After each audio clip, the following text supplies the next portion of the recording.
Kuda, kotoran hewan, ya pasti ada hewannya. Nggak mungkin kotoran ini bim salah bim ada tanpa ada hewannya.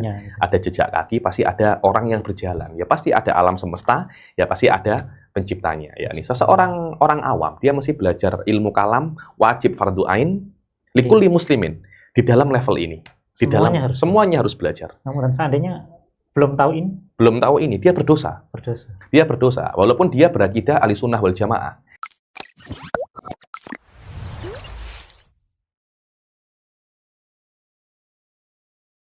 Assalamualaikum warahmatullahi wabarakatuh. Bismillahirrahmanirrahim.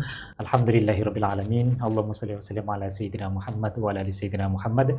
Ikhwan ikhwati pendengar Radio Dakwah Sunnah dimanapun Anda berada.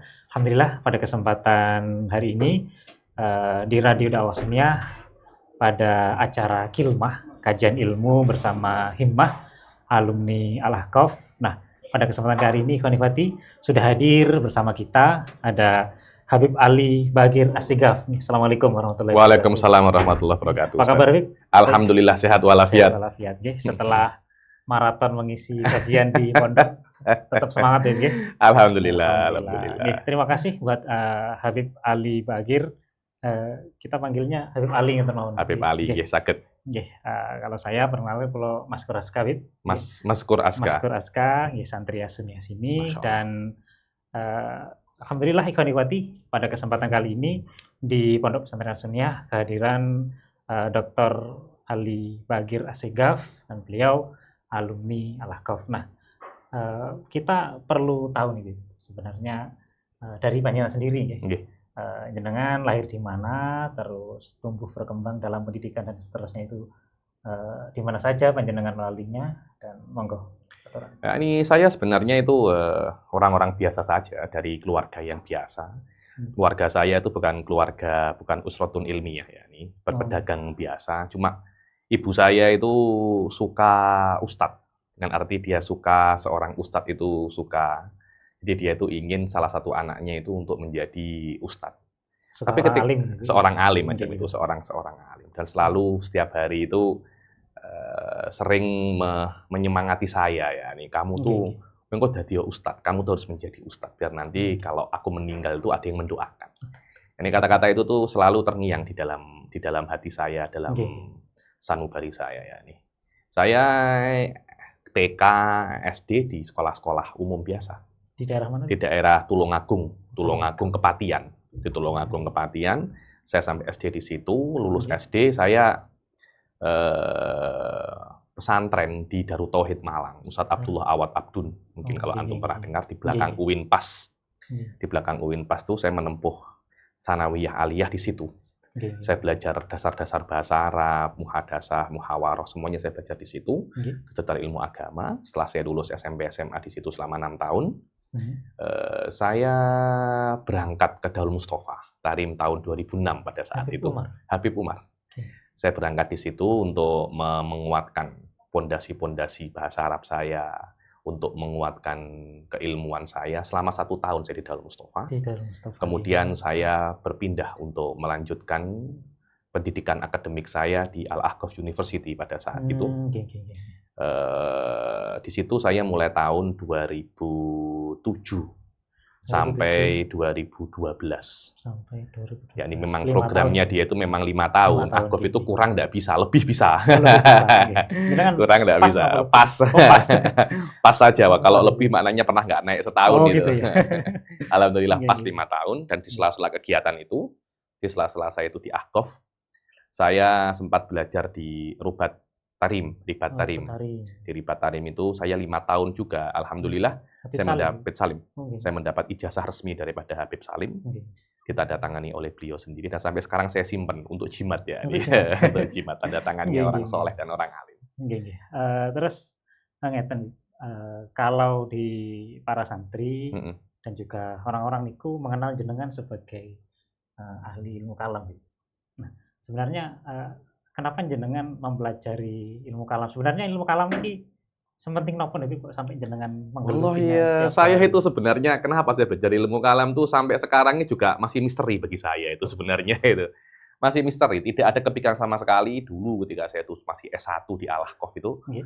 Nggak ada kepikiran saya itu belajar ilmu kalam. Malah takhasus saya itu sebenarnya malah fikih. Oh, fikih, nggih. Malah fikih. Saya itu belajar ilmu fikih sampai mendalam pada saat itu, dan saya pernah dilatih fatwa beberapa bulan oleh guru saya, Ustadz Abdurrahman Segaf, yang beliau juga seorang mufti dan sekarang beliau menjabat sebagai dekan Al-Ahqaf University. Ya, ketika saya lulus, beliau itu mengatakan kepada saya, ya kamu harus meneruskan pembelajaranmu, kamu sudah selesai, pembelajaranmu di Tarim sudah selesai, tidak ada yang bisa kamu ambil lagi di Tarim. Maksudnya semua ilmu yang ada di Tarim, dasar-dasarnya kamu sudah menekuninya. Memang pada saat itu saya sudah lulus Ahqaf, saya sudah lulus Ribat Tarim. Ya, kalau kamu tetap mau di Tarim, kamu mengajar, kamu sudah tidak belajar lagi. Kamu harus keluar dari Tarim untuk meneruskan pelajaranmu. Kamu pergi ke Yordania pada saat itu. Pergilah kamu ke Yordania untuk meneruskan master. Dan alhamdulillah beliau pun mengusahakan saya beasiswa dan mendapatkan beasiswa daripada Habib Umar bin Hafid pada saat itu. Habib Umar bin Hafid, Mu'assis Daul Mustafa, memberikan saya beasiswa untuk belajar di Wise University pada saat itu di Amman, Jordan, Tobarbur. Dan beliau mengatakan kepada saya, kamu cari orang namanya Syekh Said Abdul Latif Foda. Itu kata-kata beliau ya, Syekh Said Foda, kamu cari Syekh Said Foda untuk menuntut ilmu 1 atau 2 kitab dengan beliau. Akhirnya kata-kata itu yang saya pegang daripada guru saya. Akhirnya hari pertama atau minggu pertama saya sampai di Yordania, saya langsung mencari informasi tentang madrasah atau geng-gengnya Syekh Said Foda pada saat itu, yakni tentang kelompoknya beliau itu mana ya, nih Thalabatul Ilm itu. Alhamdulillah berjumpa dengan pada saat itu Syekh Muhammad Akram Abu Ghush. Saya mulai belajar ilmu kalam daripada level pertama, Mukhtasar Syarah Khoridah Bahiyah pada saat itu. Saya belajar itu, saya belajar mantik, subhanallah sampai saya keterusan dan sampai bisa belajar dengan Syekh Said Foda langsung. Dan diangkat murid oleh beliau ya, ini secara private, dan saya belajar langsung dengan beliau. Dan sampai sekarang pun saya masih tetap belajar dengan beliau secara online ataupun secara offline ya. Saya sekarang belajar ilmu kalam level paling tinggi, namanya Tawali'ul Anwar. Tawali'ul Anwar lil Baydawi, masih dengan beliau walaupun mungkin pelajarannya itu sebulan sekali, 2 bulan sekali, terpulang kepada kesenggangan beliau ya. Ini sebenarnya apa yang membuat saya itu menekuni ilmu kalam, yaitu bagi saya lebih ke barokah menuruti isyarat daripada seorang guru pada saat itu. Yang dinamika itu, takdir itu membawa saya menjadi tidak tahu bagaimana sekarang ini banyak orang mengenal saya ini sebagai mutakallim. Ya. Padahal kalau dilihat akademik saya itu lebih ke fikih, dan saya selalu saya mengakui ya, skill saya di dalam ilmu fikih itu jauh lebih tinggi daripada skill saya di dalam ilmu kalam. Tapi kelihatannya reputasi ilmu kalam saya itu menutup reputasi fikih saya ini. Dan saya pun sekarang masuk dalam LBM NU Tulungagung. Alhamdulillah. Nah, kalau ini kan berarti jenengan secara track record jenengan ternyata nurut sing kan dikersakne gurune mengatakan begini. Nah, kalau bagi kita nih umat muslim tentunya kiranya seberapa penting sih mempelajari ilmu kalam? Saya rasa penting sekali, wajib. Mempelajari ilmu kalam dengan level yang paling rendah, dengan arti Anda mengetahui dalilun ijmali, wajibun. Ada wajibun fardu ainin ala kulli muslim. Ada fardu ainin. Jadi ilmu kalam itu berlevel-level. Ada level yang paling rendah, ada fardu ain. La yang bagi li ayyi muslim an yuhmilahu. Tidak boleh satu orang pun untuk melalaikan, tidak belajar ilmu kalam dengan level yang paling rendah ya, yang dikatakan dalilun ijmali. Kalau orang-orang dulu, orang-orang tua Naisabur itu mengatakan dalilu al-ba'rah wal ba'ir, dibilang. Al-ba'rah wal ba'ir. Ya, maksudnya berapa? Ya, ada orang tanya, apa dalil hudusil alam itu? Apa dalil adanya Allah Subhanahu wa taala itu? Iya, al-ba'ratu tadullu alal ba'ir. Wal atharu tadullu alal masir. Ini dalil yang paling terkenal di dalam ilmu kalam ya. Kalau ada kotoran kuda, kotoran hewan, ya pasti ada hewannya. Tidak mungkin kotoran ini bim salabim ada tanpa ada hewannya. Ada jejak kaki, pasti ada orang yang berjalan. Ya pasti ada alam semesta, ya pasti ada penciptanya. Ya, seseorang orang awam, dia mesti belajar ilmu kalam, wajib fardu ain, likulli muslimin, di dalam level ini. Semuanya harus belajar. Namun seandainya belum tahu ini belum tahu ini, dia berdosa. berdosa. Dia berdosa, walaupun dia berakidah ahli sunnah wal jamaah. Karena selama dia tidak mempelajari ilmu kalam dengan dalilun ijmali, atau dia tidak mengetahui akidah dengan dalilun ijmali, pada saat itu akidahnya itu taklid. Dia ikut gurunya. Ikut guru ini enggak boleh sebenarnya.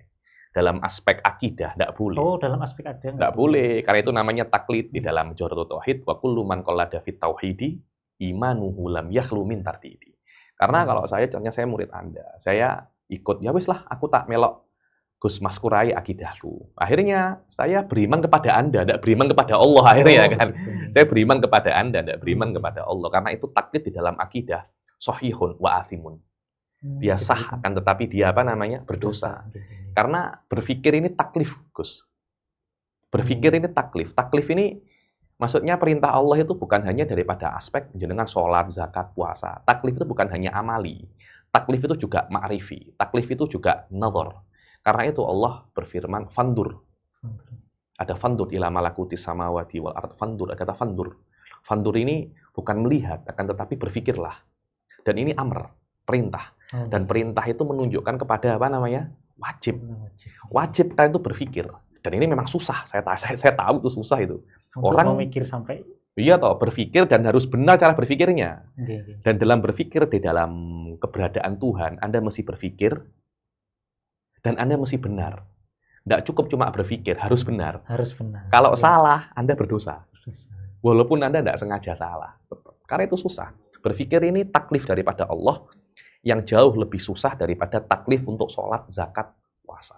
Di sini lebih susah. Orang mungkin bisa sholat dengan baik, orang bisa puasa dengan baik, tapi belum tentu dia itu bisa untuk berpikir nador dengan baik.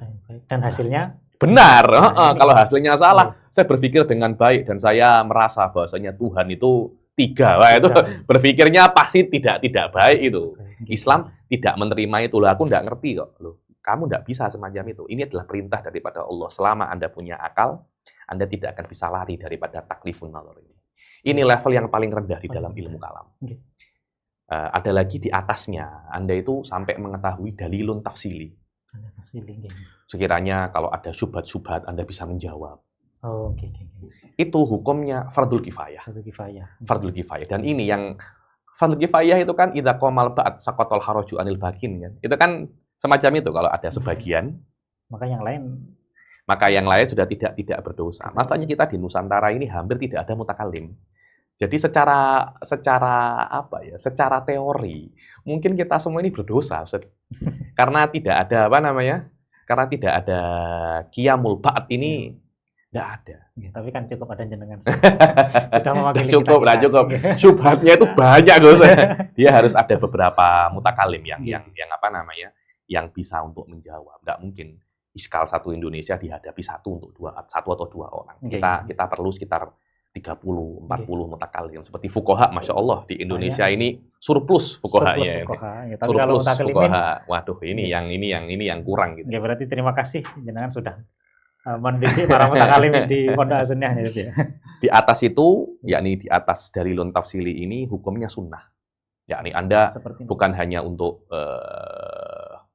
ma'rifatu dalilin tafsili atau raddu syubhah, Anda lebih di atasnya lagi. Anda menjadi mutakalim hakiki, Anda menjadi mujtahid dalam ilmu kalam, Anda tu'idun nadhar di dalam ilmu kalam. Level Anda seperti Imam Ghazali, level seperti Imam Razi, itu hukumnya sunnah. Itu hukumnya sunnah. Karena untuk menjadi semacam itu tidak mudah, Gus. Itu perlu badrul juhud, itu badrul awqat, dan semuanya ya. Wallahu a'lam. Tadi kan jenengan menyampaikan kalau ya berpikir memang harus, tapi juga harus benar. Betul. Berarti kan harus mengikuti para ulama-ulama yang benar juga kan, Bib? Kalau kita melihatnya biasanya kita ikutnya kepada ulama-ulama ahlus sunnah wal jamaah kan, harus akidah yang benar adalah ahlus sunnah wal jamaah, dan ini merupakan akidah yang mayoritas. Betul. Dan kalau boleh tahu, mesti akidah ahlus sunnah wal jamaah itu yang seperti apa, biar kita lebih terang. Banyak orang-orang itu ketika kita berbicara tentang akidah ahli sunnah wal jamaah, sebenarnya kata-kata ahli sunnah itu kan kita lihat ada ahlu as-sunnah wal jamaah. Jamaah. Nggih. Kata-kata ahlu sendiri itu kan maknanya kan sohib kan. Ahlul mal ay sohibul mal. Sahibul mal. Nggih. As-sunnah ini maknanya qaulun, aqwalun, wa af'alun, au takrirat Rasul Shallallahu Alaihi Wasallam. Wal jamaah ini maknanya kelompok. Wal jamaah ini bukan setiap kelompok, tapi alif lamnya di sini tuh ahdiyah. Wal jamaah ay jama'atun muayyanah wal murad bihim as-sahabah. Maknanya ahlu sunnah wal jamaah itu adalah kelompok-kelompok yang mengikuti sunnah dan mengikuti para sahabat. Ini maknanya ahli sunnah wal jamaah. Dan tasmiyah ini dulu itu datangnya itu mutaakhir, Gus. Ya, ini malah yang nampak duluan itu malah malah Khawarij. Nama Khawarij ini duluan. Ada Khawarij dulu, ada Hasyawiyah dulu, baru ada apa namanya? Mu'tazilah, baru setelah itu baru ada ahli sunnah. Saya pikir-pikir, yo normal-normal aja. Kenapa? Karena kita itu mayoritas. Mayoritas itu tidak perlu berbeda. Yang perlu berbeda itu yang minoritas. Yang minoritas perlu membedakan dirinya daripada yang mayoritas. Dan ada identitasnya. Ada identitas khas. Kami tidak ikut mayoritas. Oh gitu. Kami ini apa namanya? Kami ini minoritas gitu loh. Jadi kita perlu definisi khusus. Khawarij minoritas. Hasyawiyah minoritas. Mu'tazilah kuat tapi minoritas, tetap mayoritas ahli sunnah wal jamaah. Akhirnya nama ahli sunnah ini nampak di akhir-akhir, Gus. Pada zaman dahulu namanya bukan ahli sunnah, namanya dulu itu sifatiyah, karena yusbitus sifat untuk membedakan dengan Mu'tazilah, karena Mu'tazilah itu menafikan sifat-sifat ma'ani daripada Allah. Terus kemudian namanya musabbitah. Ada nama itu. Namanya musabbitah, betul. Sifatiyah, musabbitah, kemudian menjadi ahli sunnah. Sekarang kelihatannya menjadi Asy'ariyah dan Maturidiyah. Dan nisbah akidah ini kepada Imam Asy'ari itu bukan nisbah Imam Asy'ari ini menciptakan akidah ahli sunnah. Enggak ada. Karena sebelum Imam Asy'ari sudah ada ulama-ulama ahli sunnah. Karena ini akidahnya sahabat. Sunnah was sahabat. Imam Asy'ari ini kenapa kok dinisbatkan akidah ahli sunnah kepada Imam Asy'ari? Karena jasanya begitu besar. Imam Asy'ari itu jasanya besar sekaligus terhadap akidah ahli sunnah ini. Mengarang kitab, mendidik murid, dan pemburu Mu'tazilah pada saat itu ya. Di pemburu Mu'tazilah. Imam Asy'ari itu senengane goleki Mu'tazilah. Dito, majlisnya Mu'tazilah. Setiap ada majlis Mu'tazilah, beliau itu teko masuk. Dan nekok-nekok, ya apa namanya? Syekhnya itu. Sampai syekhnya itu ditanyain, tidak bisa jawab, izin itu terus semacam itu sampai majlis-majlis Mu'tazilah ini melarang Imam Asy'ari ini untuk masuk majlis mereka, sampai nyewa kayak security gitu. Ojo sampai Asy'ari melebu dan ada tulisan Asy'ari don't enter ya. Dilarang masuk. dilarang masuk. Tapi Imam Asy'ari ndak kehabisan ide. Beliau menyuruh perempuan-perempuan yang hadir pada saat itu untuk bertanya kepada syekhnya. Kan tidak perlu beliau hadir, yang penting kan pikiran beliau yang hadir, ideologi beliau yang hadir. Perempuan dipanggil, kamu mau datang majelis Syekh Mu'tazili ini? Iya. Kamu kalau datang nanti kalau dia ngomong ini coba tanya ini.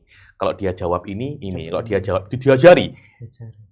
In qala kada kuli kada, in qala kada kuli kada. Terus akhirnya betul ketika sudah muhadharah, ada pertanyaan, perempuan ini tanya, "Ya Syekh, kaifa law kana kada?" Jawabannya ini, law kana kada. Jadi kayak ada tanya jawab antara perempuan ini dan Syekh Mu'tazilah ini. Akhirnya Syekh Mu'tazilah itu sampai ngomong, wallahi yafuhu minki raihatul Asy'ari. Yafuhu minki raihatul Asy'ari lah. Jasanya daripada Imam Asy'ari meninggal diteruskan oleh murid-muridnya. Akhirnya apa ya? Jasanya beliau itu besar sekali.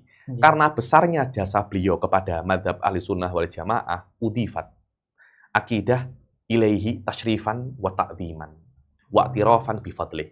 Bukan karena Imam Asy'ari itu yang menciptakan akidah ahli sunnah wal jamaah. Jadi akidah ahli sunnah itu adalah akidah yang mengambil sunnah. Dan kalau sunnah itu diambil secara otomatis pasti mengambil Al-Quran. Karena sunnah lebih rendah derajatnya daripada Al-Quran. Yang mengambil sunnah pasti mengambil Al-Quran. Tapi yang mengambil Quran belum tentu mengambil sunnah. Karena dulu itu ada yang namanya Quraniyun, Gus. Quraniyun itu yang jimuk cuma apa jenenge Al-Quran. Mungkin sekarang itu dulu di Indonesia itu mungkin ada. Ya. Saya pernah dengar ini, kalau saya salah atau dibetulkan ya. Dulu tuh ada namanya Islam sejati. Islam sejati. Islam sejati. Kis pokoknya cuma apa namanya? Al-Quran tok. Cuma Al-Quran tok. Nggak mau Iya. ngomong apa namanya hadis. Dan saya selama saya belajar di Malaysia, saya pernah berjumpa beberapa orang itu Qur'aniyun. Oh gitu. Hanya mengambil apa namanya Al-Quran, tidak mengambil sunnah. Ahli sunnah tidak. Mereka mengambil kitab dan sunnah dan tidak mencaci maki sahabat. Tidak mencaci maki sahabat. Dan ada beberapa usul ahli sunnah yang berbeda daripada akidah-akidah yang lain. Contohnya ahli sunnah itu mengatakan tanzih, bukan tashbih. Ahli sunnah itu mengisbatkan sifat, tidak menafikan sifat. Ahli sunnah itu mengatakan kepada Allah itu mempunyai sifatul ikhtiar. Berbeda dengan yang lainnya, mempunyai sifatul iradah. Iradah ini bahaya, Gus. Hampir semua mazhab ini mempunyai masalah terhadap iradah. Kemudian ahli sunnah itu mengatakan tahsin wa takbih syar'iyan, bukan aklian seperti yang dikatakan oleh Mu'tazilah. Ini sedikit tentang apa namanya usulu ahli sunnah. Sekiranya kalau Anda komitmen di dalam usul ini, dikatakan Anda itu ahli sunnah. Dan tidak peduli Anda suka dengan Asy'ari atau tidak. Kalaupun Anda mencaci maki Asy'ari, tapi Anda komitmen dengan usul ini, Anda ahli sunnah. Ahli sunnah. Oh, karena ahli sunnah itu tolak ukurnya kepada qawaid, bukan kepada individu. Kepada individu. Mungkin kalau dilihat dari dedikasi dari Imam Asy'ari ini sehingga bisa menyebar ini sampai sekarang. Dan setelah itu kan juga muncul ada nama yang lain gitu, terus Imam Maturidi betul. Dan sekarang yang menjadi mazhab mayoritas itu kan ini antara dua ini, Asy'ari dan Maturidi. Dan Maturidi yang bisa yang sebagai perwakilan kita menyebutnya Ahlus Sunnah wal Jamaah. Betul. Dan kenapa ini bisa menjadi mayoritas, dua ulama ini menjadi pandangan dua ulama ini terhadap. Jadi gini, memang ada di dalam Arab, dalam Islam itu kan dibagi menjadi dua terus. Ada Arab dan non Arab. Dikatakan Arab wal Ajam. Arab wal Ajam. Imam Asy'ari itu domainnya ke orang-orang Arab. Oh, betul. Nah, nanti di daerah Afghanistan itu ada sungai, Gus. Ada yang mengatakan sungai itu namanya Jihun, ada yang mengatakan namanya Sihun. Nah, ulama-ulama di balik sungai itu dibilang ulama Mawaro an-Nahr. Mawaro an-Nahr. Itu sering saya hada min ulama Mawaro an-Nahr. Ning buri kali, kayak gitu kan di belakang kali. Saya tuh kira kali opo ya? Di Tulungagung itu ada namanya Kali Berantas, Gus. Ada sungai Berantas. Saya kira ulama di belakang sungai Berantas. Maksudnya ada siapa di situ? Enggak, saya tanya kepada guru-guru saya itu enggak, itu sungai di Afghanistan. Namanya Sungai Sihun atau Jihun. Saya lupa antara dua itu. Di balik sungai itu ada negara-negara seperti Tajikistan, Samarkand, yang Tantan Rusia, itu di balik situ semua. Nah, itu juga banyak ulamanya. Rata-rata ulama itu mazhabnya Imam Abu Hanifah. Imam Abu Mansur al-Maturidi umurnya lebih tua daripada Imam Asy'ari. Beliau mengambil akidah-akidahnya daripada kitabnya Imam Abu Hanifah Al-Fiqhul Akbar. Nah, akhirnya dan beliau terkenal populer di kalangan sana gitu loh. Akhirnya ada ulama mengambil kitabnya Imam Maturidi, mengambil kitabnya Imam Asy'ari, dibandingkan akidahnya. Tidak ada perbedaan. Ada perbedaan sangat minim sekali. Tapi itu pun di dalam furu'ul akidah, bukan di dalam usulul akidah. Pada saat itu, semacam dua orang ini menjadi ikon ahli sunnah. Satunya ikon di Arab, satunya ikon di Ajam. Satunya ikon di Ajam. Karena Imam Asy'ari, dikatakan akidahnya beliau itu mengambil daripada mazhab Imam Syafi'i, Imam Maliki, Imam Ahmad bin Hambal. Kemudian Imam Maturidi mengambil akidahnya daripada Fiqhul Akbar Al-Imam Abi Hanifah. Karena itu dua orang ini menjadi ikon. Tidak ada perbedaan dan punya banyak murid, jasanya besar, dan satunya populer di Arab, satunya populer di selain Arab, di non-Arab. Inilah yang menjadi sebab kenapa kok mereka itu representasi yang paling kuat daripada ahli sunnah wal jamaah. Kan kalau kita biasanya memahami, yang selamat adalah ahli sunnah wal jamaah. Betul.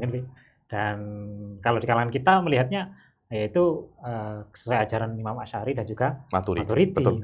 Nah, apakah selain dua ini, apakah bisa dikatakan sesat atau bagaimana?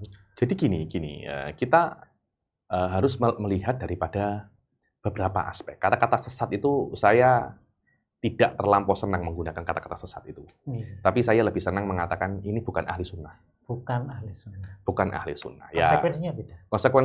Konsekuensinya tidak jauh beda, bahkan Tidak. mungkin sama. Cuma kata sesat itu kan kayak, waduh, ini gampang apa namanya, Kayak gampang, memvonis gitu ya. gampang nyesat nih orang. Betul. Karena gini, Ustaz.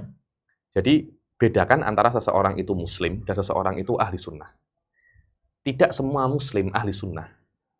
Wahabi muslim, Syiah muslim, Mu'tazilah muslim, ahli sunnah juga muslim. Akan tetapi ada yang namanya mubtadi'. Mubtadi' itu seseorang yang membawa akidah baru di dalam Islam, yang membawa sesuatu yang baru di dalam Islam. Sama ada dia itu akidah atau amaliyah, atau apa namanya? Amaliyah. Saya meyakini bahwasanya tidak mungkin Wahabi dan ahli sunnah itu sama-sama benarnya, mustahil ada. Karena akidahnya bertentangan. Ya imma ahli sunnah itu benar, ya imma Wahabi itu benar. Dua-duanya benar tidak mungkin. Pasti ada salah satu yang benar. Nah, ketika dia itu satunya benar, satunya salah, ya kita tidak bisa untuk menyamakan dua-duanya masuk surga sama-sama. Tidak bisa. Karena beda. Karena memang beda kok. Beda. Pandangannya berbeda. Tapi kita juga tidak bisa menvonis Wahabi itu tidak masuk surga. Nggak bisa semacam itu. Karena mereka tetap sholat menghadap kiblat. Imam Asy'ari mengatakan la nukafir ahadan min ahlil kiblah. Selama dia itu menghadap kiblat, dia itu masih muslim. Dia itu masih apa namanya? Dia itu masih muslim. Tapi apakah dia ahli sunnah? Tidak. Jadi ada 3 level, muslim, ahli bid'ah, kafir. Ini dia. Saya meyakini muslim yang paling sempurna itu ahli sunnah wal jamaah. Yang paling sempurna. Daripada aspek ma'rifinya, akidahnya, daripada aspek amaliyahnya. Beberapa orang mungkin akan berbeda di situ, levelnya berbeda-beda. Ada orang yang amaliyahnya bagus. Nah, sampai kita ini guyonan kan, orang masuk Wahabi itu langsung batu itu langsung ireng. Saya tuh juga heran loh. 1 minggu ikut sana kok langsung apa namanya? Ireng. Langsung ireng. Padahal 30 tahun enggak pernah ireng. Sana langsung ireng. Jangan juga sudah sholat sudah lama kan. Kok enggak ireng-ireng itu batuknya itu kenapa? Akan tetapi mungkin mereka sholatnya lebih banyak daripada kita. Akan tetapi ujian manusia itu bukan hanya di dalam amali saja, tapi di dalam ma'rifi juga, dalam akidah. Mungkin sholatmu bagus, tapi kalau akidahmu bermasalah, Anda pun juga bermasalah. Anda berdosa. Mungkin akidahmu bagus, tapi nggak tahu sholat. Itu pun juga bermasalah. Yang paling sempurna orang adalah yang akidahnya benar, sholatnya juga benar. Mereka yang akan masuk surga awal-awal, dukulan awaliyah di sini. Ini yang saya yakin ya jelas yang masuk surga awal-awal ya ahli sunnah gitu loh. Selain ahli sunnah daripada muslimun, saya dukhulunal jannata.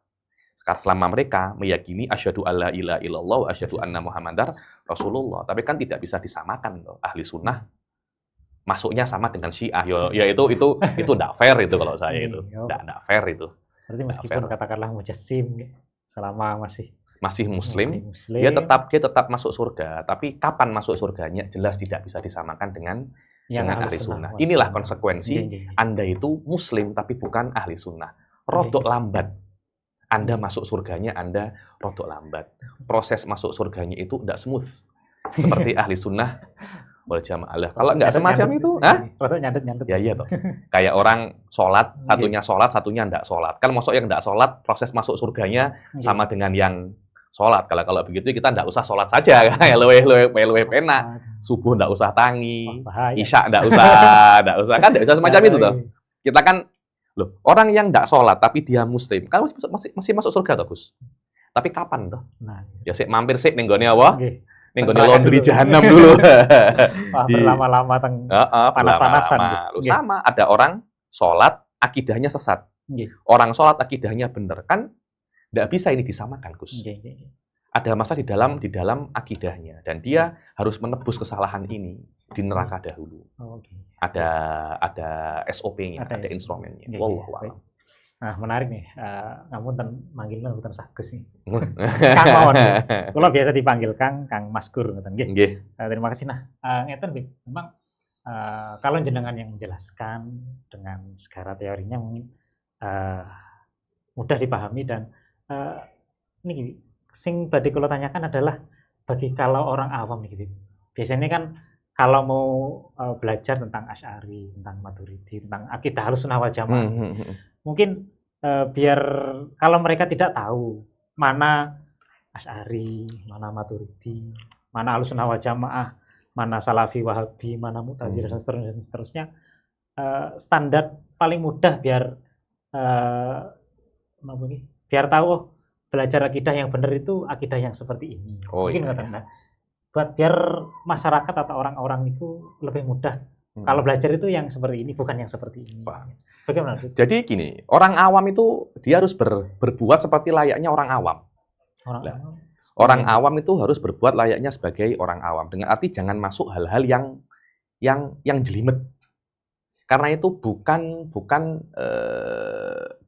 kadarnya, bukan domainnya orang awam. Mengetahui ini Wahabi, ini bukan Wahabi, atau ini Syiah, ini Mu'tazilah. Saya rasa itu sudah di luar domainnya orang awam. Nah, terus orang awami belajar apa? Saya rasa mengetahui ini Asy'ari Maturidi itu sudah di luar domainnya orang awam.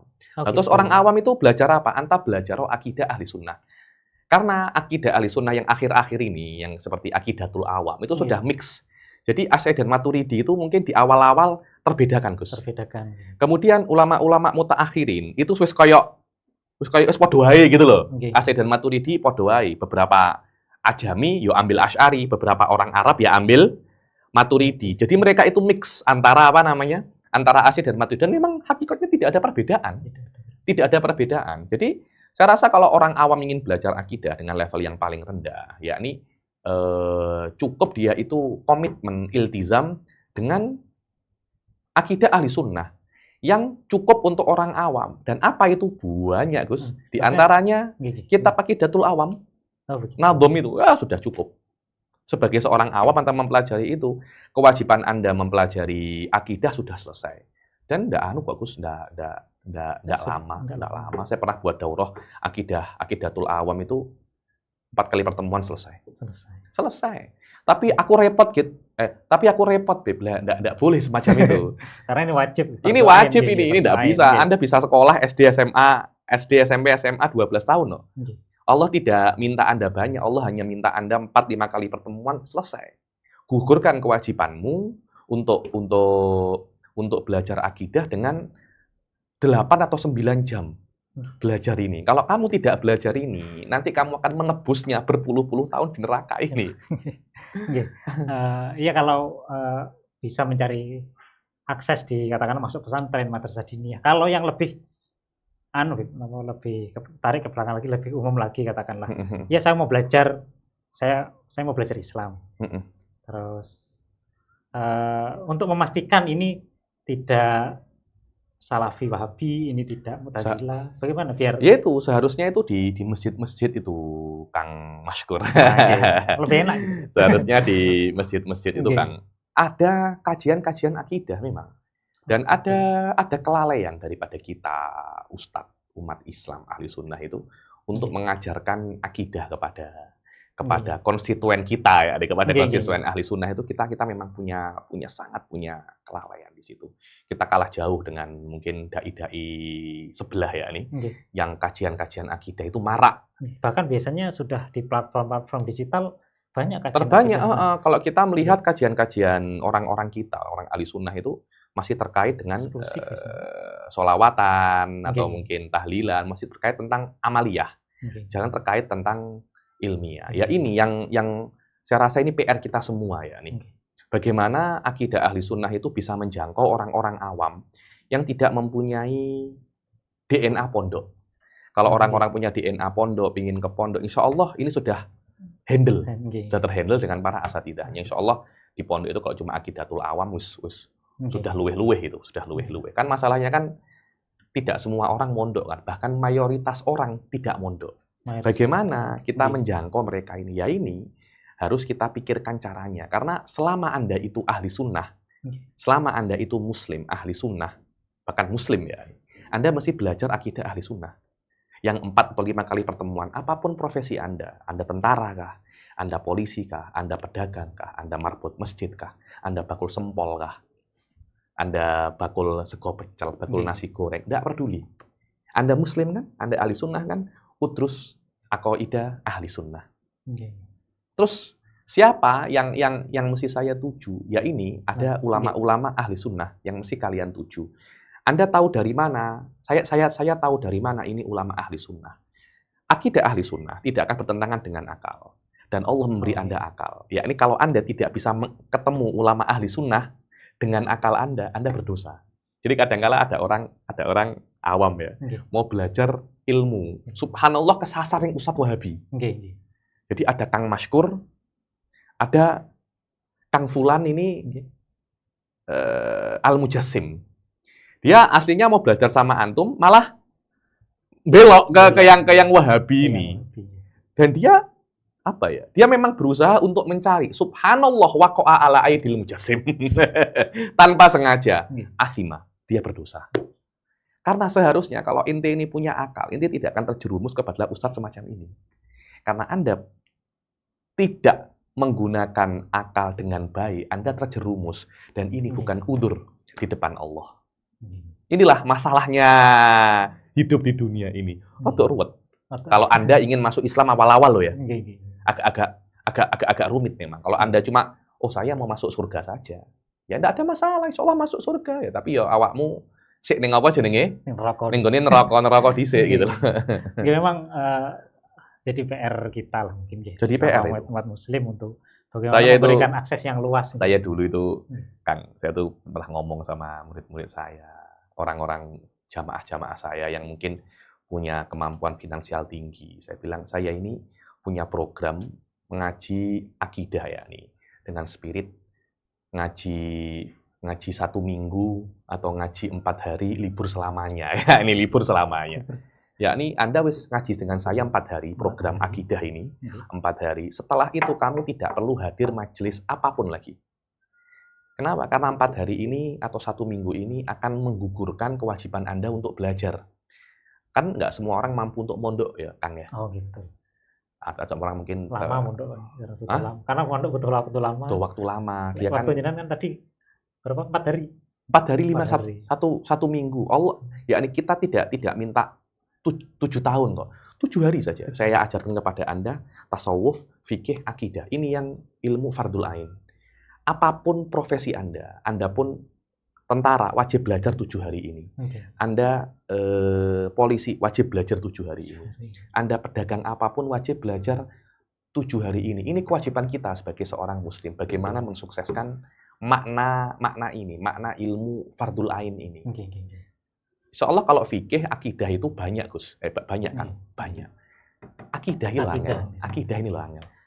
Ya mudah-mudahan ini terrealisasi program jenengan karena mudah-mudahan ini didengar oleh orang banyak dan didengar oleh orang-orang yang bisa mempunyai karena ini kewajiban karena ini kewajiban Kang. Ini kewajiban. Loh, ada masalah kalau seumpamanya tidak terlaksana dan saya sudah berusaha, saya tidak akan berdosa karena hadza ma'astati saya mengatakan saya menyodorkan program ini kepada orang-orang, kemudian mau atau tidak berhasil sudah di luar kemampuan saya. Tapi ketika banyak orang tidak teredukasi dalam akidah, yang dosa itu ya orang itu. Karena dia tidak iskotu fardil ain.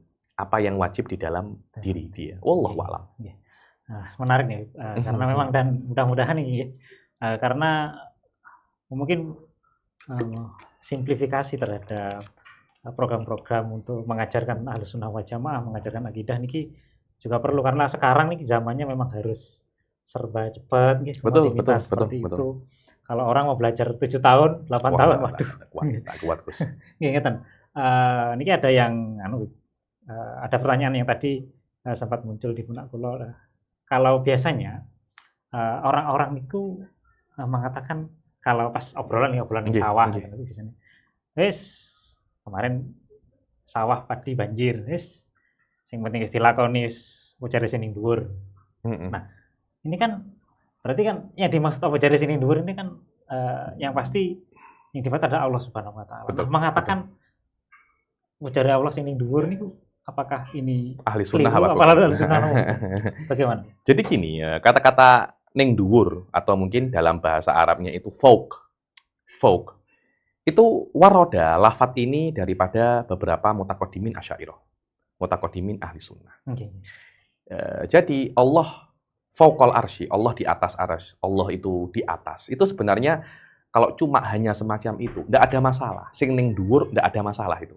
Secara ahli sunnah nggak ada masalah. Karena kata-kata yang di atas itu maknanya boleh dua. Dia boleh yang di atas arah, boleh yang di atas tuh kedudukan. Jadi kan mungkin kan ketika awam itu mengatakan dia terserah yang ning dhuwur. Yang ning dhuwur itu ya terserah yang sing derajate ning dhuwurku. Ning dhuwurku. Itu juga secara ahli sunnah sahih. Yang tidak sahih itu ya terserah sing kewujudane arahe ning dhuwur. Lah, itu loh. Yang wujudnya arahnya di atas. Itu yang tidak boleh. Lah, kata-kata ning dhuwur ini dia yahtamilu ihtimalain. Ada dua kemungkinan apa yang dimaksud. Ima yang dimaksud derajatnya di atas, atau yang arahnya di atas. Arahnya di atas. Arahnya di atas tidak sesuai dengan ahli sunnah. Kedudukannya di atas sesuai dengan ahli sunnah. Sekarang kalamnya awam itu muhtamil baina hadza wa hadza. Selama ada ihtimal benar, kita tidak perlu untuk menyalahkan orang awam. Yakni apa ya? Kita tidak boleh untuk mengorek-ngorek akidah awam. Apa yang kamu inginkan daripada yang ning dhuwur kuwi apa gitu. Nggak boleh itu. Mengorek-ngorek akidah itu bukan metode ahli sunnah wal jamaah. Kita ini bukan Wahabi, kan? Wahabi itu mempunyai DNA mengorek-ngorek akidah orang awam. Karena itu kan dia itu ada kemarin itu satu orang itu komplain kepada saya itu, Beb, di tempat saya itu kalau mau kerja itu ditanyai, Ainallah. Kalau mau kerja, ada pertanyaan di wawancaranya. Ada pertanyaan Ainallah. Ini menurut saya ini salah ini. Karena Anda sudah mengorek-ngorek akidah seseorang. Begitu pula ketika ada tes pekerjaan atau tes CPNS ataupun apapun, tes apapun ditanyai bagaimana pendapat Anda tentang tahlilan. Itu saya rasa itu sudah masuk ranah inti mengkorek-korek apa namanya? Akidah seseorang. Ahli sunnah dalam madhabnya mereka itu tidak diperbolehkan untuk mengorek-ngorek akidah orang. Karena kita bukan Wahabi yang mengorek-ngorek akidah seseorang dengan pertanyaan Ainallah. Atau kita ini Mu'tazilah yang mengorek-ngorek akidah orang dengan mengatakan halil Quran makhluk. Ini enggak boleh. Ini kita tidak boleh semacam itu. Kita ahli sunnah itu berusaha untuk membenarkan orang awam selama kesalahannya tidak fatal. Seperti ya terserah sing dhuwur, itu kan tidak mesti salah. Ada potensi dia benar. Selama ada potensi dia benar, kita nahmil ala sehah ya nih. Ini tanpa kita tanya-tanya, apa maksud musim ning dhuwur itu? Wah, enggak oleh semacam itu enggak boleh. Anda sudah masuk kategori ngorek-ngorek akidah ya apa namanya? Orang awam. Saya pribadi semacam itu. Kalau ada orang awam itu berkata, ini banyak ya di Indonesia itu banyak itu saya rasa hal-hal semacam ini, adat-adat yang dohirnya itu syirik atau apa. Itu saya lihat apakah ada kemungkinan mereka bermaksud bukan itu. Kalau ada kemungkinan maksudnya bukan itu, saya diam. Tapi kalau sudah tidak ada kemungkinan yang lain, tidak boleh. Mas, ini salah. Harus dirubah, kada. Kalau tidak, nanti ini Anda akan terjerumus ke dalam apa namanya kesyirikan. Yaitu ahli sunnah tidak boleh mengorek-ngorek perkara yang ada kemungkinan benar. Tapi kalau sudah kemungkinannya tidak ada yang benar, kemungkinan salah pasti, baru ahli sunnah bisa untuk intervensi dan menegurnya. Menegurnya dan oh ini keliru. Keliru, semacam itu. Nah, baik, menarik memang, baik. Dan mungkin pada kesempatan kali ini banyak sebenarnya yang mau kita bahas nih, tapi karena Pamutan buat ikhwan-ikhwati pada kesempatan kali ini Habib Ali Bakir juga waktunya tidak banyak. Insya Allah. Jadi mungkin ada pesan mungkin untuk kita semua, para muslimin yang menyimak di As-Sunnah Official, terutama di acara Kilmah ini, kajian ilmu bersama Himmah alumni Al-Kahfi. Pesan saya kalau kan saya sebagai mutakalim ya, dari aspek saya sebagai mutakalim, bukan sebagai fuqaha atau penceramah atau habib ya, tapi sebagai seorang mutakalim, nasihat saya itu bahwasanya ilmu kalam ataupun akidah ini unsur yang sangat penting. Karena itu jangan sampai kita remehkan akidah ini. Akidah mempengaruhi segala aspek kehidupan. Akidah mempengaruhi akhlak, akidah mempengaruhi attitude, akidah mempengaruhi ibadah, akidah mempengaruhi pekerjaan, akidah mempengaruhi metode berpikir kita. Karena itu kita harus memperbanyak akidah. Kalau Anda ingin akhlaknya masyarakat itu baik, bukan hanya tasawuf yang Anda kaji. Kajilah akidah. Ketika akidahnya itu baik, maka ketika ideologi itu baik, ideologi awam itu baik, secara otomatis akhlaknya pasti baik, dan pasti ibadahnya juga baik. Karena kalau Anda mempelajari akidah dengan baik, Anda akan mengetahui siapa diri Anda, dan siapa yang mengetahui diri Anda akan mengetahui Tuhannya. Yang mengetahui Tuhannya, dia pasti akan takut bermaksiat dengan Allah Subhanahu wa Ta'ala. Akidah adalah dasar daripada segala hal. Ketika akidah benar, semuanya benar. Akidah benar, fikih benar, tasawuf benar. Karena tasawuf adalah puncak daripada piramid, daripada ilmu agama. Fikih di bawahnya, akidah yang paling bawah. Akidah benar, pondasi benar, semua benar. Akidah salah, semua salah. Tapi belum tentu fikih salah, akidahnya salah. Tapi akidah yang benar biasanya menyebabkan fikih benar dan tasawuf yang benar. Akidah yang salah menyebabkan fikih yang salah, tasawuf yang salah pada saat itu. Maka hendaklah dirasatu ilmil akidah ini lebih dimasifkan. Jadi jangan ada hanya majelis taklim fikih saja atau tasawuf saja atau bahkan mungkin hanya sholawatan atau ceramah. Kan tapi ihtam dengan akidah ini karena di sini adalah core inti daripada Islam itu sendiri. Wallahu a'lam. Baik. Terima kasih buat Dr. Habib Ali Bagir Assegaf dan sudah memberikan nasihatnya kepada kita di closing statement-nya. Sangat luar biasa, Habib, dan terima kasih merupakan anugerah buat kita bersama bisa mengikuti acara Kilmah bersama Dr. Bagir Assegaf. Dan ikhwan-ikhwati pendengar Radio Dakwah Sunnah dimanapun Anda berada, demikianlah acara Kilmah pada kesempatan kali ini, yaitu kajian ilmiah bersama Himmah, Himpunan Alumni Al-Ahqaf. Baik, terima kasih, Bib, atas kehadirannya dan atas ilmunya. Terima kasih. Dan akhirnya kami harus undur diri. Bila taufiq wal hidayah. Assalamualaikum warahmatullahi wabarakatuh. Waalaikumsalam warahmatullahi wabarakatuh.